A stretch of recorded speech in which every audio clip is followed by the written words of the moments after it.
Welcome back, folks. That Sorry was about that. fun. That was, yeah, peek behind the curtain. And we have saved your comments, so we will get to your questions. Um, but Someone well, kicked the Kendall, cord. no, we could throw him under the bus. Kendall was Yeah. trying to leave the as Steve comes back in here as well. Kendall was trying to leave the thing, and he ended the stream. Yeah. So that's where we're at. So Kendall, if you're Because watching, thank you, he my was friend. gone, so it should be over. That's right. All right, so you guys, the people who have jumped back on are the diehards now, Yeah. and Our I have people. screenshotted the questions that we got through. So I will go back through them, and we'll take some questions here. The first one I have committed to memory because I had it queued up. I will put this one mostly to Mark. No offense, Steve, but he is the Nerd That's Master okay. General. So That's fair. Sean Miller on YouTube asked, not former Arizona basketball coach Sean Miller. I think he coaches at Xavier now. I Anyway, think you're right. let's really drill down on this. Let's get stuck here. True or false, Mark? The game results this week do not matter positively or negatively for the top four seeds in the tournament. Top 4 seeds in the tournament. Yeah. So before we Yeah. talked about at the end of the last stream before Kendall kicked us off. True. I mean, it's really they're going to be among the top 5 or 6, regardless. They could go into. Okay. Let's keep going here. You bear with me because I'm having to go through. I took screenshots for all of you watching. And I, while you I look did at that, Google it. yeah, Oh, it really. I mean, if you're as long as you're one of the top 8, it really does. There's no advantage. In fact, I'd probably prefer not to be number 1, just because number 1 hasn't won since '99. But anyway, That is true. Steve, what do you got? I was going to say Sean Miller is Xavier's basketball coach now, so we really did. Okay. I wanted to hammer that one home in the free time we had. A very sweaty man. What I know most about Sean Miller is that he sweats through his dress shirts on the sidelines, famously. If you ever wondered what I would look like coaching college basketball, that's what I would look like. well, Sweating through my everybody shirt. needs a skill that they're known for. That's right. I am extremely sweaty. Ask Aaron Fitt in Omaha. I'll walk into the press box and it's like I just ran a marathon. I've just always been sweaty. That's definitely what the listeners are looking for is breakdown. I'm with you. Yeah, we just earned plans. quite a few subscribers with that comment. Yeah. Okay. Austin Jabali, I apologize if I am mispronouncing your name there on YouTube, says, Mark, you're going to love this question, but take it wherever you want. Well, actually, you know what? Steve, I'm going to put it to you. I'm going to go against type here. Okay. What does Florida need to do to make the tourney? What do you think, Steve? I think Florida needs to win a bunch of baseball games. Because right now, they have the talent. And if I'm the committee, obviously they're making it because Jack Caglione, I want to watch that for longer. That's something I truly believe he deserves that.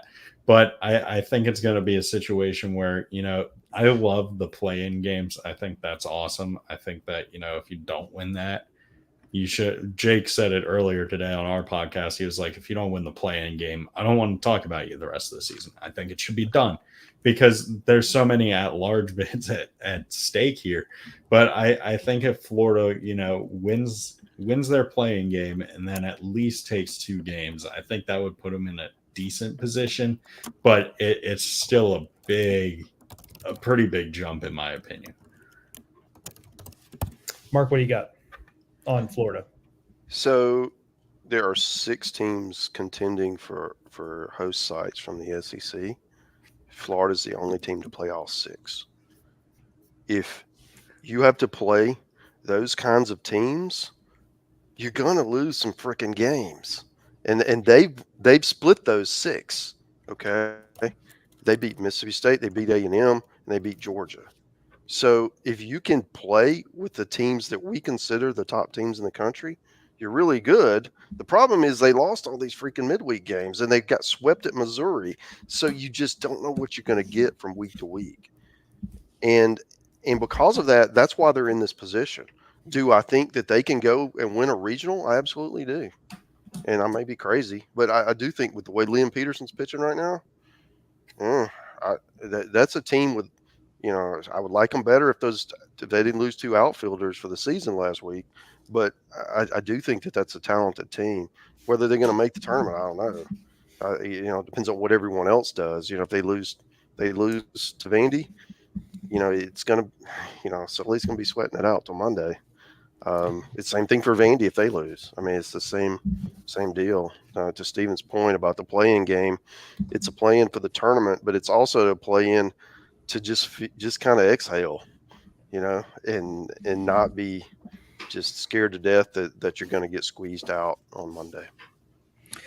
Jason Armstrong on YouTube. He's an LSU fan, a regular contributor on my weekend waypoints videos.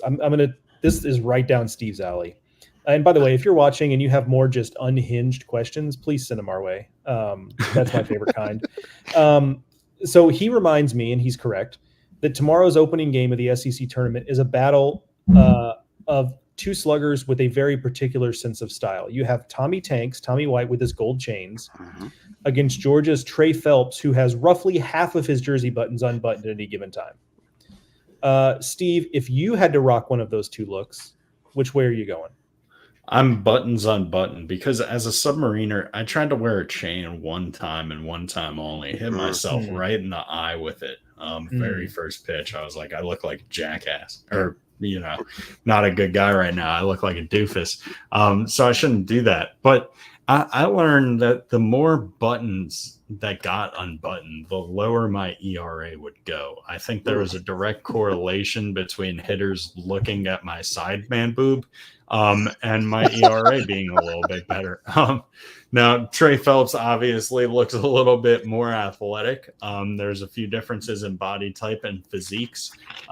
He can put the ball over the fence. Plain and simple, number one, that's a big difference between me and him. And so he looks way cooler doing it. But the chains would Tommy White hit his first career triple, I think, a weekend ago or 2 weekends ago. I think it would have been at least his second if he cut down some weight on the chains alone. I don't care about physique. That's totally fine. Look like how you want to look, but the chains, don't let those slow you down. It's a fair point. That would explain, Steve, by the way, your ERA going down as you unbutton more buttons would explain that one game where you came out of the bullpen for UMBC shirtless. Many people don't remember that, but that happened. And he dealt. I mean, it was awesome. You tattoo your number on the back. Those are the perks they're going to give you. Or you just shave your back hair in the shape of a number. Either way works. Yeah, as long as you scream at the umpire, "I'm going Skins," you're fine. You have to declare yourself kind of like an eligible receiver in football. You have to declare, "I'm going Skins." That was Dylan Chapman on YouTube. That was last Thursday against Ole Miss, first triple of the career for Tommy White. Real quick, Steve, I'm going to do some producing on air. Steve, will you do me a favor since you have access to like the big D1 social media accounts? Will you just like retweet our live right now? So that people know happy to. I did it as well, but I just want to make sure we get that in front of as many eyes as possible. Our buddy Sean has a real question while Steve is doing that, Mark. Yeah. We've covered some of this, but I want to get the question out there. He says, are Florida and LSU in your mind, and just put your hunch hat on, Mark. I know, take your just for our fans, Mark. Take your analytics hat off, your empirical hat off, and give us just your vibes thoughts here. Yeah. Florida and LSU, win or lose tomorrow, are they in? And then Sean is assuming, given Alabama's RPI, which has dropped a little, it was up to like 11 before last weekend.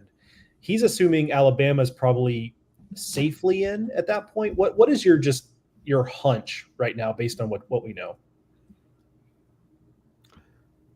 I would say that all 3 of those teams have a great chance to get in with a loss. And, kind of like what we talked about earlier with LSU, I just think they're playing really well.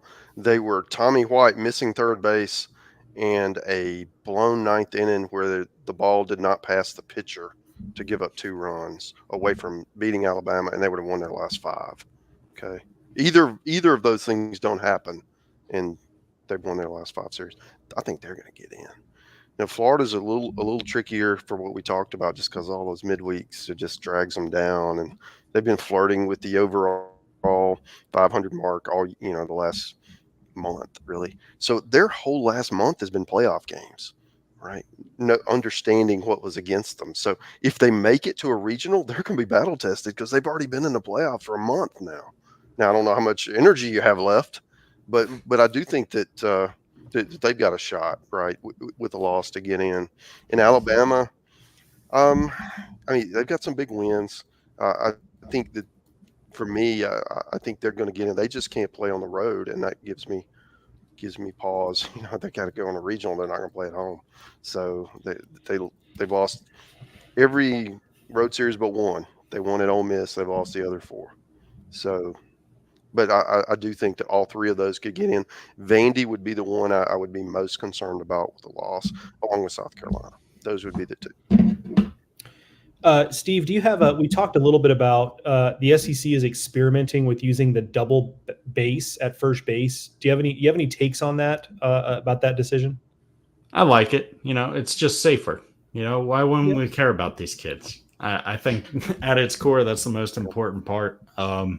If we're in the SEC, let's be real, a lot of these guys are going to end up making a lot of money from playing baseball. And some of them are even doing it right now, which is super cool.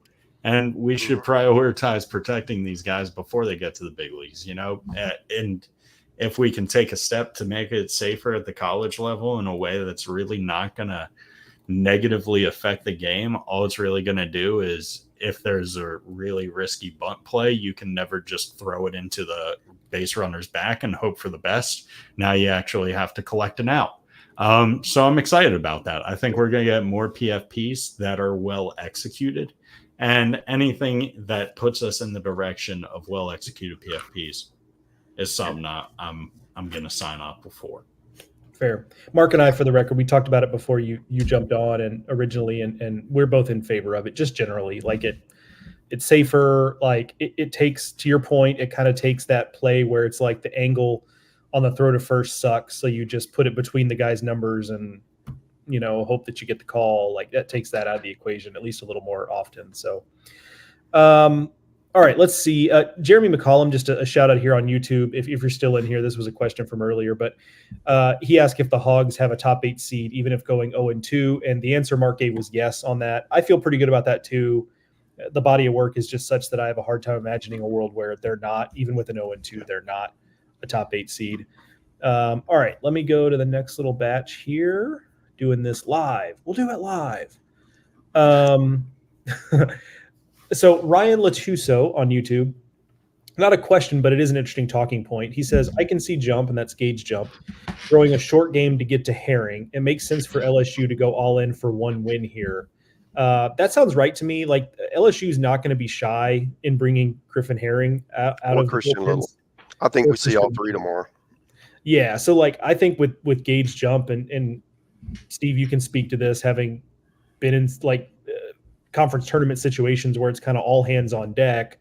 I just think it's like, if it is Gage jump and a start, you just try to get a couple innings out of him, and then the minute you can just see that dip in velocity, command, whatever it is, you just roll to the next guy, and you understand that everybody's on the table. Yeah, and I think in conference tournaments, that's such a good way of getting the job done, because adjusting to a new pitcher is so hard to do. So in theory, if you use your pitchers the way a lot of pitching staffs are designed, where, hitters maybe see them once through the order, or they maybe see once through your lineup, and they're out of there by the time they figure you out. That's the way to get some pretty easy wins without having to tax your pitching staff too heavily. Like, sure, it's going to be some high octane innings here or there and high octane pitches, but at the same time, if you can kind of cycle through those guys in your playing game, I think that's the best way to operate around the tournament, just because then it saves a lot of those arms. They might need to rest a day, but it's just 1 day's rest instead of 2 days, 3 days. So it's really interesting, going to be interesting to see how they handle it. But I think that's certainly a situation where, we see all their dudes right out of the gate. Yeah, this and go ahead, I Mark. do think there's kind of an interesting storyline here is, because you're facing Georgia, and that lineup is unforgiving. If you do go that Johnny Holstaff approach, right, and you throw 6-7 guys, what are the odds that all of them, you're not going to have one guy who just doesn't have it today, right? And that one guy could be the difference. And Condon and Collins and Phelps and everybody else just takes advantage of that one dude. And it was really just a third of an inning, but now we're out of this thing. So that's always my concern when you go through that. And a lot of times it works perfectly, right? And all these guys deal and it's perfect, but all it takes is one. And that's the concern, right? And I don't know if you agree or disagree, but that when you're rolling out a bunch of guys, all it takes is just a few pitches. You're definitely right on that end. It can happen fast, and it can get out of, especially a lineup like that. Yeah, it's just a matter of making sure the guys understand the role. I always liked as a player when my coach would explain it like, "Hey, look, you need to get your bullpen in anyway. Just go in and throw strikes." I feel like when coaches explained it to us like that, we always had a lot more success rather than the, "Hey, look, we don't have anyone else, so we're just going to try to patch this one together." That one always never went as well. Yeah. Hey, Joe, I really love it when us young, cool guys, we align on these topics like this. This is great. Yeah, no, it's great. Yeah, no kidding. Yeah, but by the end, like I said earlier, by the end of the week, people are going to be asking for your ID at bars and restaurants. Absolutely. Then we're going to skateboard falling later. off of you. Hello, fellow. I got a slingshot. People still do that. Hello, youth. Slingshot. That's like the oldest toy you could, except if you said you were bringing a bag of Jacks. Like that would be maybe the only older toy you could have referenced. Yeah. I played Jacks as a kid. Did you? I bet you did. I did. And had one of those paddles with the ball on the end. Yeah, I had one of those things. Yeah. Okay. Expo SS on YouTube. This is not a question, but it was kind of worded funny to me. Like, I think this is funny. He says South Carolina has an oil leak and the number 2 piston just cracked. And that seems about right. It's been a tough couple of weeks for South Carolina. And we talked about with Kendall when he first jumped on, because we were talking about the South Carolina game at that point, that look, the committee is made up of humans, and whether or not recency is an official metric for the committee, they have eyeballs. And the reality is, especially if they lose tomorrow, it's just going to be tough to overcome, right? Empirically, the numbers are there, right? But like you've lost at that point, you will have lost 7 straight SEC games. Like that's just tough from a eye test standpoint to overcome. One thing to keep in mind is, remember when we were having the same conversation about South Carolina last year when they limped down the stretch and there's no way they're going to host, they're playing terrible, and what happened? They hosted, right? So the committee's going to look at the full body of work, and yeah, part of that body of work is stumbling down the stretch, but I do think that they're going to look at what happened in March and April as well. And because of that, yeah, if they lose tomorrow, they might be out, but I don't really think so. I don't think that's the way it's going to transpire, because it's everything. And having said that, if they lose tomorrow, it's going to be a really long week for Mark Kingston. I mean, the pressure is going to ramp up, and it's going to be hard. So for their sake, I like Mark. I'm hoping that they're not in that position, but boy, it's going to be challenging. Yeah, I mean, South Carolina is one of those programs where success, for better or worse, is not necessarily measured by getting 2 regionals. So that certainly, it's just getting there is not necessarily going to do a lot to placate those who are a little bit unenthused with the way things have gone of late. Okay, let's scroll through here a little bit. We're doing this live again. All right, fellas, my bedtime is rolling in, so I'm gonna hop off. But I wanted to say thank you guys for the hospitality. I had a great time. Absolutely, Steve. Enjoy it, man. Me and Mark I can't wait to go laser tag at Mark's 20th birthday Oh, party yeah. next week. Yeah. It's gonna I've got be a fake ID. I can get in. I got a fake ID too. I'm getting my under 18 discount. Enjoyed it. But Yeah. I won't end the stream. Yeah, don't stream. We've got a few more questions to get through, Steve. So yeah, be careful, please. Thank you again. See you, buddy. See you. All right, Mark. Let's plow through some of these questions if you're still on with us. And by the way, I can see by the numbers there, most of you who were here when Kendall tried to sabotage us have come back. We appreciate he hates you. the SEC. That's what it is. He hates everybody up to and including the SEC. All right, let me scroll through here. We talked a little about Alabama, but Jeremy Scott asked, about a win tomorrow for Alabama. We know that's the question of the day. That's the question on the tip of everybody's tongue here. But do you have a feel, Mark, for, you laid it out a little bit earlier, but let's lay it out even a little more starkly for the people who are watching. Take those 5, 13, and 17 teams, and let's say they all lose. Obviously, that's not possible, right? Like, because some of them play each other. Mm-hmm. But I guess what I'm asking is, do you have a feel personally for how you think their resumes stack up? Let's assume that everything else is equal. Where do you kind of stack those teams up in terms of confidence of making the field versus the lowest level of confidence? Alabama, LSU, Florida, South Carolina, Vandy. Okay.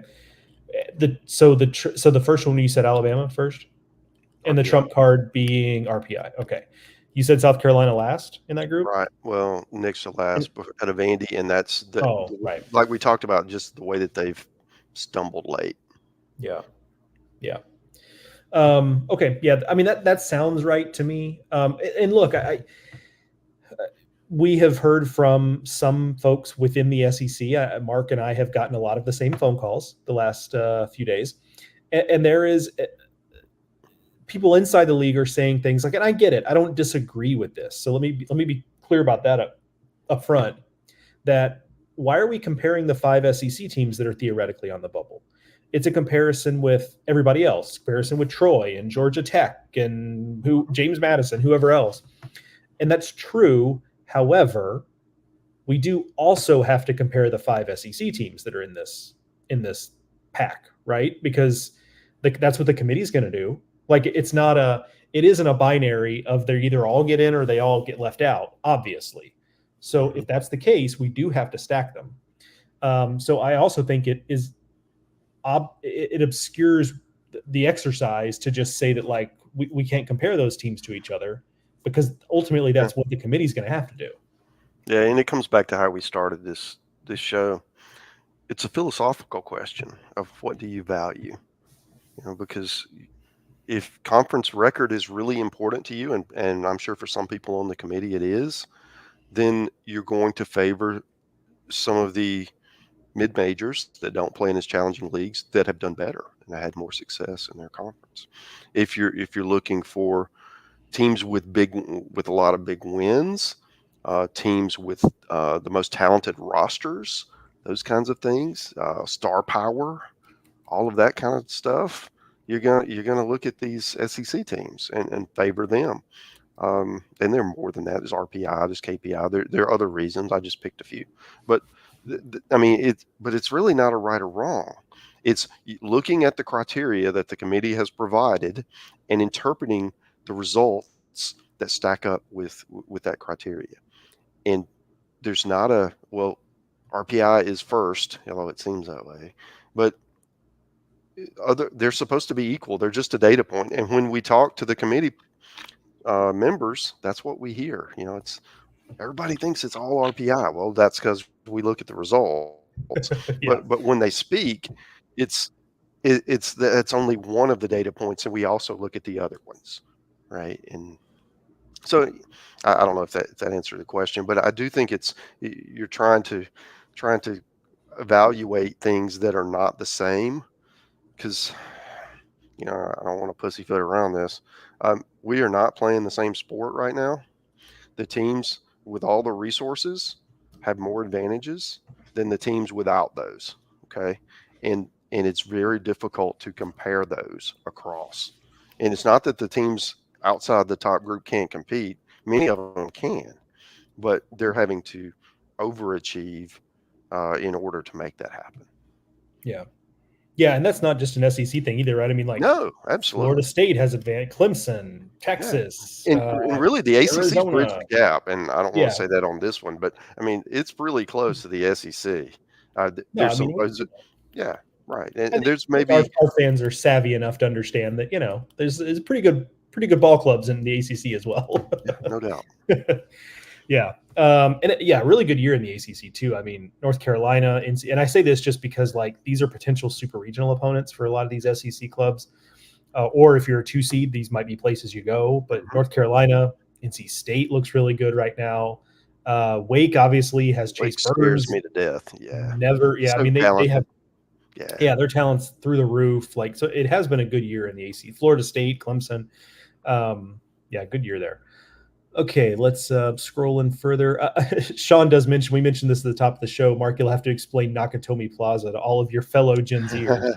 That is a funny joke. Thank you, Sean. James Charles says LSU Georgia is going to be a good game. Hopefully I'm not sure, James, which side of that you're on here. But hope we can make the tournament. Mark, if I give you LSU Georgia or Mississippi State Ole Miss, which of those two, if you could only see one, which are you going with?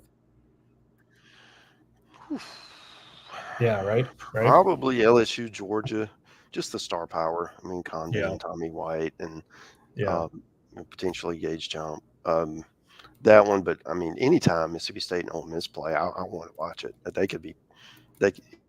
If they met at a sand lot in downtown Jackson in a vacant lot, I would watch them. Right? I mean, it matters, and there aren't a whole lot of rivalries in the sport that kind of have that intrinsic hate where you fear losing way more than you enjoy winning, and this is one of those. And they played 4 times this year. Each side's won 2. Wouldn't you know it, they're going to play for a 5th time. Winner take all, loser goes home. And and for Mississippi State, you might be able to parlay that into a host and also in Ole Miss's season. And if you're Ole Miss, you might get to keep Mississippi State from hosting, which, that would be pretty juicy if you're a Rebel. So, and extend your season, and you never know, right? Don't let the Rebs get hot. That's right. Yeah, that seems like the one thing we know for sure is if Ole Miss loses tomorrow, they're just done. That's the one thing we can guarantee. But that is interesting. Mississippi State is in a precarious position with regards to hosting. If they lose that game to Ole Miss tomorrow, that's tough because their RPI is already not in a good spot relative to RPI. It's in a fine spot relative to making the field, obviously. But from a hosting standpoint, like, that's probably not going to get it done. So, Okay. Speaking of Mississippi State, Jay in Baltimore asks, I haven't been putting him on the screen. I guess I could. Dakota Jordan set the MSU single season K record with not a lot of home runs to offset that. He had a decent number of home runs, but I get the point. Is he a first round pick in your opinion? No, I will say Mark and I are not the scouting guys among D1 Baseball's folks.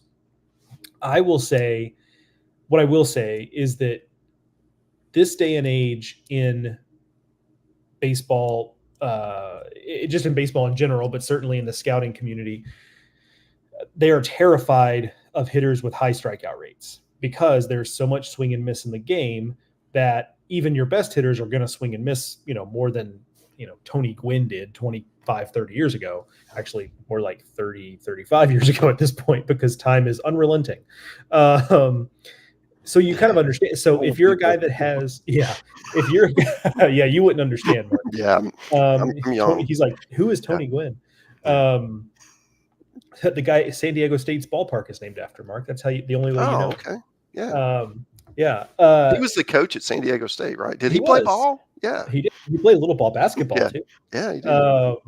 But no, so scouts are terrified of guys with the high strikeout rate. Now, I will say Dakota Jordan also offsets that a little bit. It's not like a guy, right? It's not like a guy who hits home runs and strikes out and is a stiff at first base and can't run. Like, he's a pretty good runner. He's got a great arm. He's a good outfielder. Like, he offers a lot of other stuff. So I think first round pick, I don't know. Again, Mark and I aren't the scouting experts, but like that sounds like that could be the case given his tools.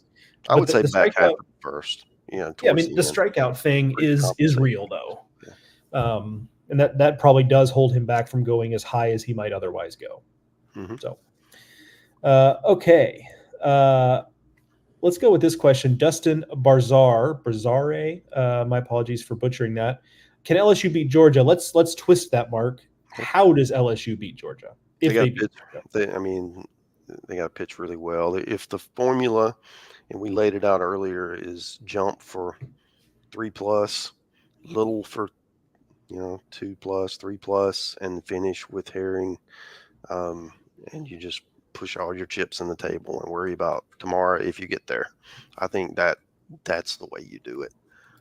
Maybe jump gives you more than that, right? But you just against that Georgia lineup, you're not going to shut them out. So you're just trying to keep yourself in the game and do enough offensively, and then make the plays at the end of the game. Because LSU's had some opportunities this year where they've come back to haunt them, where they've had leads and just couldn't hang on to them. Sometimes it's defense, sometimes it's pitching, sometimes they don't.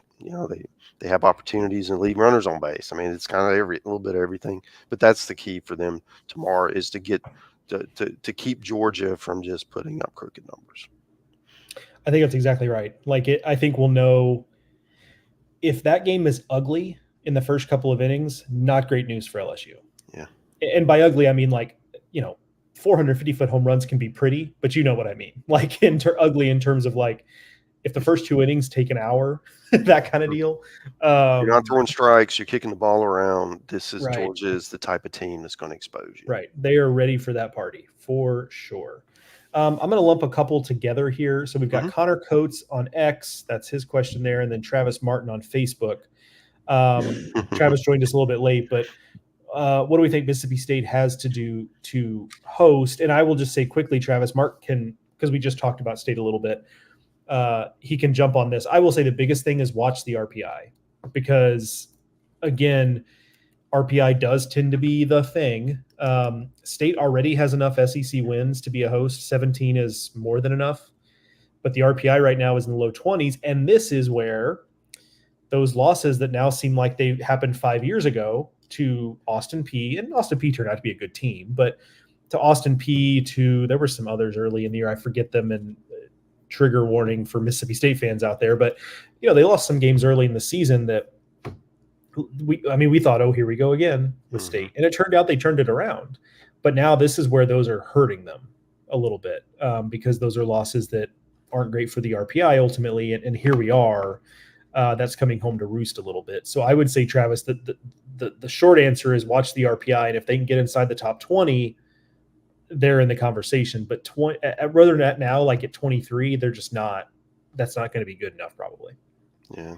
The other thing you've got to do is scoreboard watch, because you're not, Mississippi State's not in a position, where you can say, I need 1 win, or I need 2 wins, or I need 3 wins. Because what if all these other teams you're being compared against, they do the exact same thing, and then it's just status quo. So you need, Oklahoma State and UCSB and East Carolina and Indiana State and Wake Forest and Arizona, anybody who could move in and take those spots. And there's probably a few more I'm leaving out, but those are the kind of teams, and we'll have all that detailed every day, in our coverage. But that's really what you want. You got to play well, and you got to hope some of these other teams don't play better. Yeah, that's a frustrating but correct answer. I had one here. Hang on, I think I just lost it. Sports 247 with Colin on YouTube says, do you think Cag's pitching tomorrow for the Gators? Actually, it is Pierce Coppola officially starting for Florida. He's going up against Bryce Cunningham. On paper, good pitching matchup. Now we'll see how long they go. We know Coppola is already on a pitch limit, and then Cunningham started last week and threw 75 pitches last Thursday. So that's not, that's a small enough number to where he's not, you'd think he wouldn't be totally gassed, but we'll see, obviously. But yeah, Pierce Coppola going for Florida. Yeah. I can look up some data on this one, Mark, but I'll let you start on this one. I'm assuming that's Josh Dycheski. If UGA were to lose to LSU, how far would they fall in terms of RPI and from a national seed perspective, potentially? Mark, I'll look up the actual data on how far they would fall in that if you'll just kind of give your general thoughts. Yeah, I mean, probably not going to fall very far. LSU has a really, really good winning percentage. But the national seed race, kind of like what we talked about in Mississippi State, you got to watch the other contenders of, what is Oregon State going to do? What is NC State going to do? What is Florida State? Some of those clubs that are just right behind. If you look at our regional projections that are the 9 through 13, 14 range, they could all play their way and pass Georgia if Georgia doesn't have a good week. But if they all kind of lose and it's kind of status quo, Georgia's ahead of them right now, at least in our opinion. So it would just stay the way it is. Yeah, the tool that shows us how much they'd move has not been updated for conference tournaments yet, so I can't tell you that. But what I will say is that they're 6, Georgia is. Clemson is right behind them, and Clemson is close behind them. So if Georgia loses to LSU tomorrow, I could see them falling to 7. But the gap between 7 and 8, which right now is Florida State, is pretty wide. So I feel pretty confident saying that Georgia probably doesn't fall any farther than 7 with a loss tomorrow. Now, because you're done playing at that point, other teams could pass you. But the RPI to me would not be necessarily the issue with a loss for Georgia. All right. Aiden Ryan on Facebook, we touched on this a little bit earlier, but can Arkansas win it all this year? So let's actually move past just the Hoover piece of it. And I would say quickly, Aiden, that if you can do what Arkansas has done this regular season, if you can make a run in the SEC tournament, I think you can win it all. I mean, sure, you're going to come across good teams in other conferences like we talked about, but I think Arkansas is in a decent position to win it all, understanding that there are probably, Mark, 8 or 10 teams that I could see potentially winning it all, maybe more. But the way Arkansas is built, where they're built on pitching depth, and their offense has been inconsistent, frankly, was below average in the SEC. I think we can call a spade on that one. But it's a veteran group, and they're not predicated on just hitting the ball out of the ballpark. As we know, Charles Schwab Field in Omaha, it's not the graveyard it used to be, but still, that's not really a ballpark you can go into and just swing from your heels and hope to hit 4 or 5 home runs a game and win. So from that standpoint, I think Arkansas is actually built relatively well to potentially make a deep run. Obviously, we'll have to see, but it is an interesting thought exercise. Yeah, I think the key for me is just being healthy. I mean, what are you going to get from Brady Tigert? Is Mason Molina back and pitching the way he was early in the year? And it's some of the other losses that you've had on the mound. It went from a super deep staff to just a deep staff, and it's still really deep, right? But it's not that embarrassing deep that it was, say, March. So I do think that getting healthy and keeping guys, a lot of them have thrown quite a few innings. So it's that's the key. If I'm an Arkansas fan, I'm just hoping that I get to play at my peak health, because if everybody's healthy, Arkansas is a problem because they can sure pitch it. No doubt about that. Shout out to Carl Dunn on YouTube, a frequent Weekend Waypoints commenter I see in there. He's not a fan of the double first base, but hey, we're nothing, Mark, if not understanding and appreciative of different viewpoints. Absolutely. If we all agreed on everything, this would be so boring. That's absolutely true. Clay Phillips, a Vandy fan on YouTube. I'm going to bring this up because I'm not exactly sure what he's asking here. So Clay, if you're still in here, you can clarify a little bit further down. Do you think the Vandy boys get the shaft with no superstars like LSU or UF? Do you mean in the field of 64? I mean, I'm not. I guess that's the way I would read it. It's because there's a narrative out there that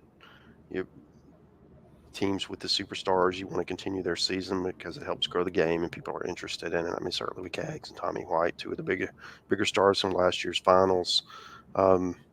Vandy doesn't have one of those. I mean, they've got good players, but nobody of that ilk. I don't know that the committee really pays attention to that. It's fun for people to talk about, but I honestly don't think they're thinking that far ahead to know, who's on what roster and what matchups do we want to create and that kind of stuff. Well, here's the thing too, and I don't mean this is going to sound like I'm criticizing them, and I'm actually not.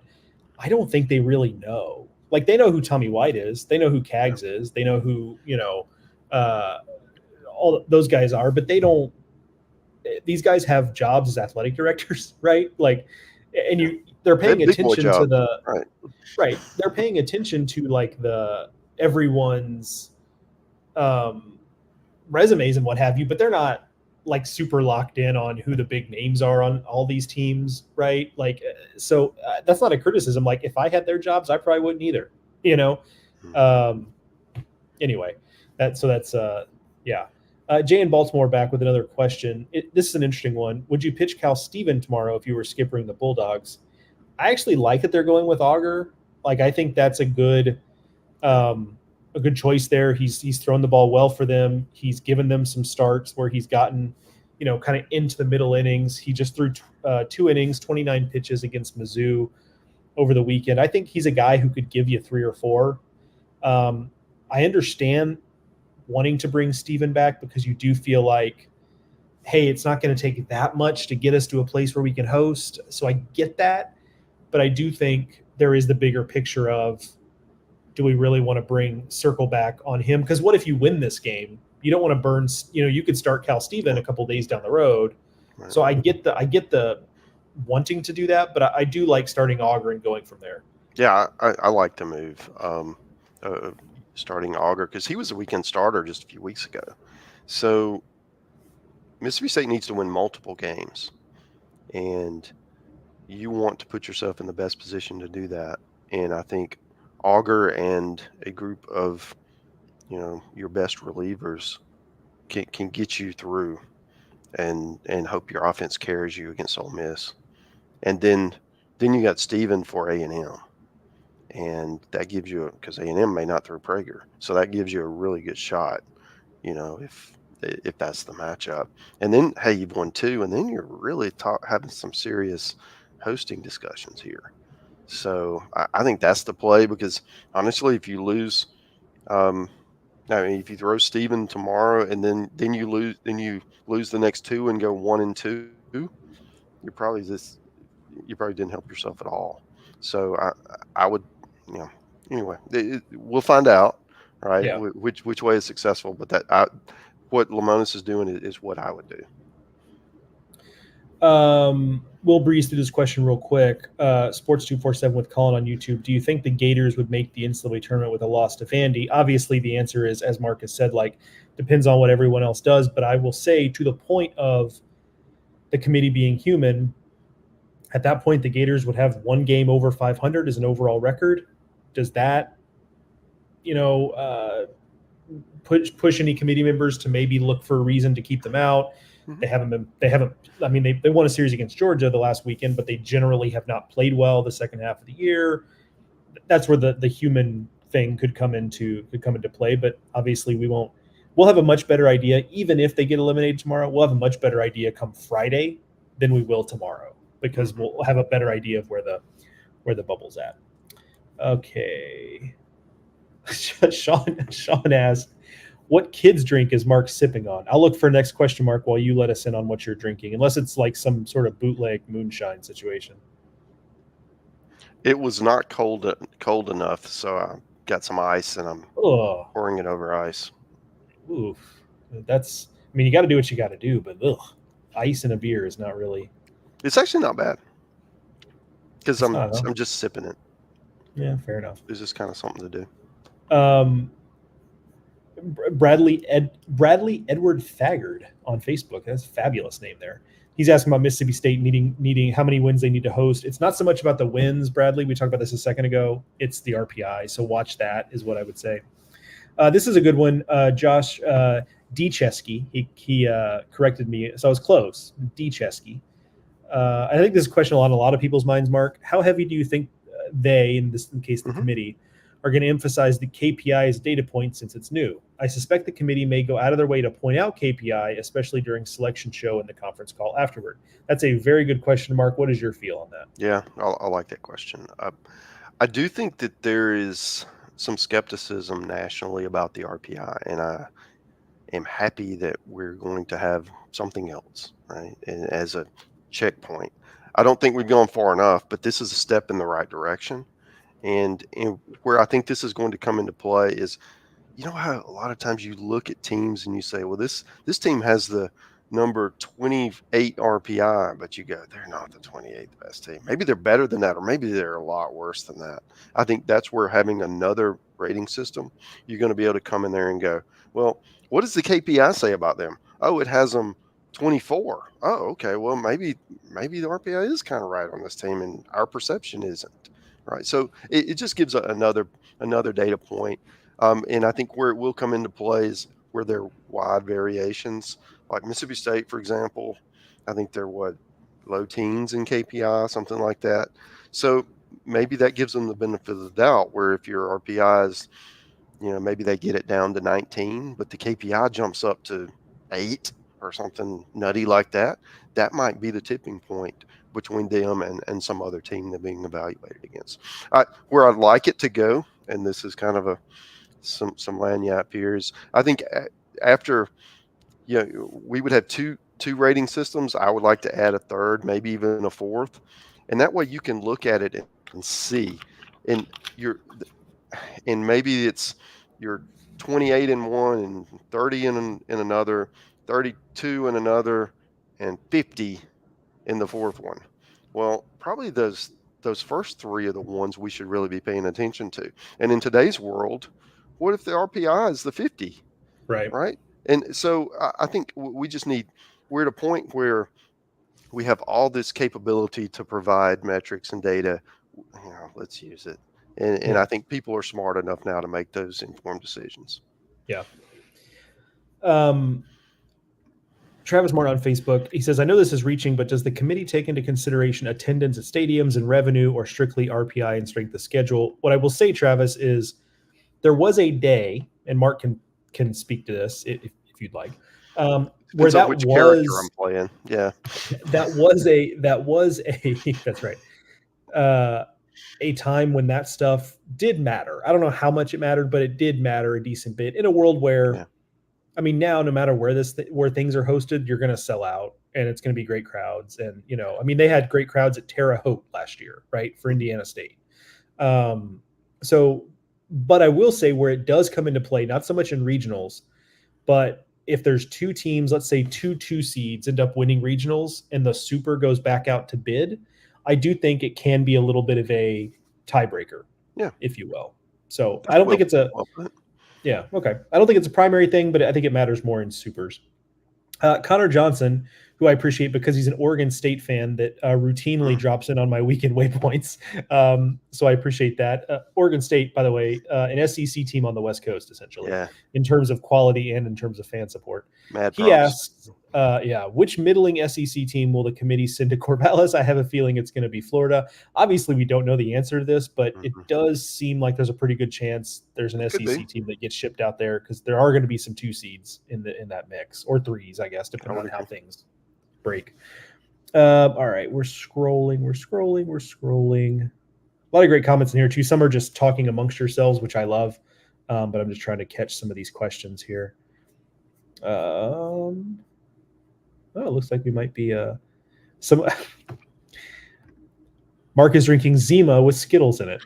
Yeah, and that's what the youth of today drink.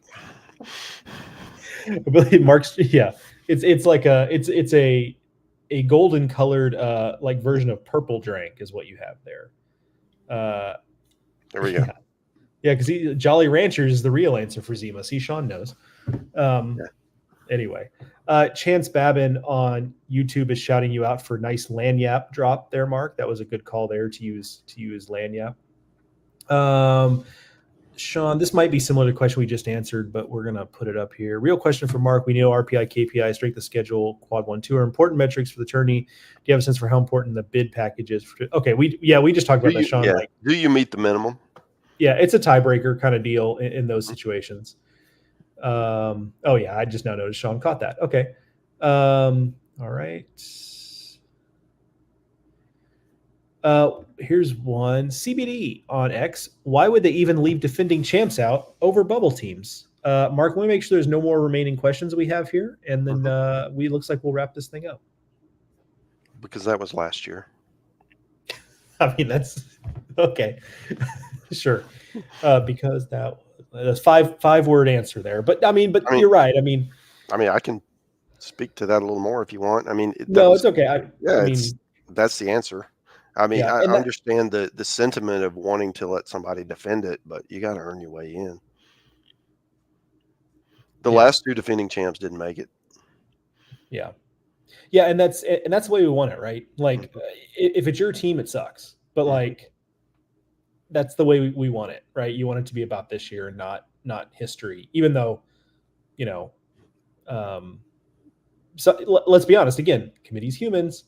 Like, sometimes the brand name does end up mattering a little bit, but we wish it didn't necessarily. So crushing all the right. steamer.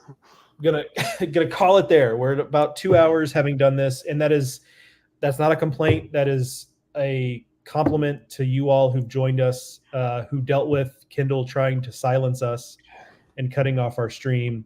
Thank you for sticking with us and being here for this, supporting Mark and I all year. Frankly, the numbers for Highway to Hoover are really strong.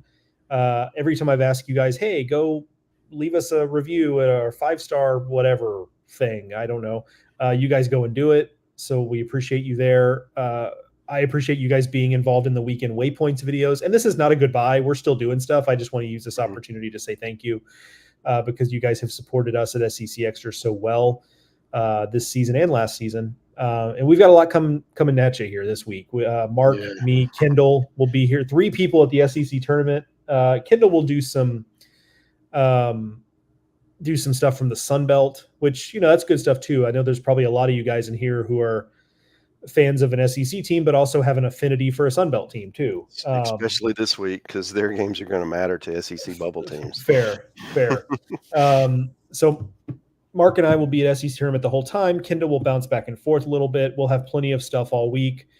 We probably won't, actually, I will tell you definitively, we will not have a Highway to Hoover recording during the week. There's just not really a good time to do that. But I will be back with my Weekend Waypoints videos Friday, Saturday, and Sunday once we get to the weekends. I may try to sucker Mark into joining me on those because I'm sure you guys will have plenty more questions as the week progresses. So look out for that. But just basically a big thank you for everything you guys have supported us through this year and for joining us on this live stream. Mark, do you have any parting words before I do our wrap up here and send the folks on their way? How do you wear a hat backwards like this full time? I mean, I'm just. I don't is the answer. Oh wow, he's going with the branded hat. Better. Yeah. A little more you, Mark. Welcome back. Some other character was here earlier. That is going to do it for this special edition of Highway to Hoover SEC Tournament preview edition. Thank you to Mark, as always, for joining me. Thank you to Stephen Schock and Kendall Rogers for jumping in and making cameo appearances along the way. Thank you to Pitch Logic, our sponsor that I did not shout out at the beginning, but our sponsor who sponsors this and every episode of Highway to Hoover. Thank you to them. And most of all, thank you all for listening. Once again, if you're going to be in Hoover, if you see Mark and I, say hello. We'd love to meet you guys. Looking forward to the baseball this week. Enjoy it, everyone. And whoever your team is, I hope they get in. That's, I guess, it doesn't. I hope they get in, whoever it is. Like, not rooting, but I hope for your sake that your team wins enough games to get in. But we will talk to you guys later this week. Enjoy the baseball, everybody.